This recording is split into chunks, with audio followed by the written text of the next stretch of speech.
Chandrababu Naidu outdated politician అని చెప్పి జగన్మోహన్ రెడ్డి గారు మేము అనేక సార్లు చెప్పాం. నిన్న చంద్రబాబు నాయుడు పీకేతో సమావేశం అయిందని చెప్పి ప్రశాంత్ కిషోర్ వచ్చాడు. భూమి బద్దలైపోద్ది. ప్రశాంత్ కిషోర్ చంద్రబాబు కలిశారు. 3 గంటలు రూమ్లో కూర్చున్నారు ఇద్దరు. మధ్యలో లోకేష్ లోపలికి బయటికి వెళ్ళి వస్తున్నాడని చెప్పి ఏబిఎన్ రాధాకృష్ణ, ఈటీవీ, మన టీవీ5 బిఆర్ నాయుడు గారు వీళ్ళందరూ కూడా నిన్న సాయంత్రం నుంచి వెనక్కి ముందుకి టీవీలు పగలగొట్టేశారు. ప్రశాంత్ కిషోర్ అనేవాడిని 2014లో మేము వాడేసాం. బుర్రలో గుజ్జంతా కూడా అయిపోయింది. చంద్రబాబు లాగా ఒట్టిపోయిన గీతలాగా ఆయన్ని తీసుకెళ్ళి మళ్ళీ ఇప్పుడు ప్రశాంత్ కిషోర్ని తీసుకెళ్ళి పెట్టుకుని వ్యూహకర్త అంటాడు.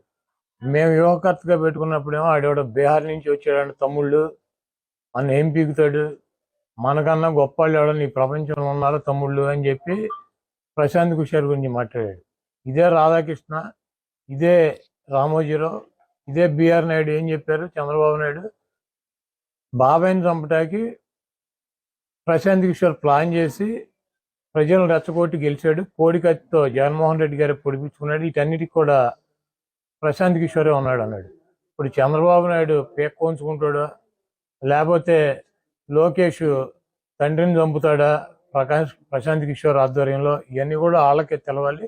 అవుట్డేటెడ్ పొలిటీషియన్ అనమాట. అయిపోయినప్పుడు 2019లో వాడేసింది తీసుకొచ్చి ఇప్పుడు 2024లో వాడదాం అనుకుంటున్నాడు.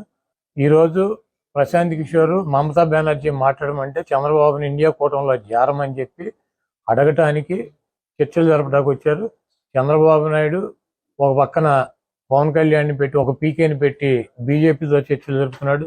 ఇంకో పీకేని పెట్టి అటు ఇండియా కూటమి మమతా బెనర్జీ కాంగ్రెస్తో చర్చలు జరుపుతున్నాడు.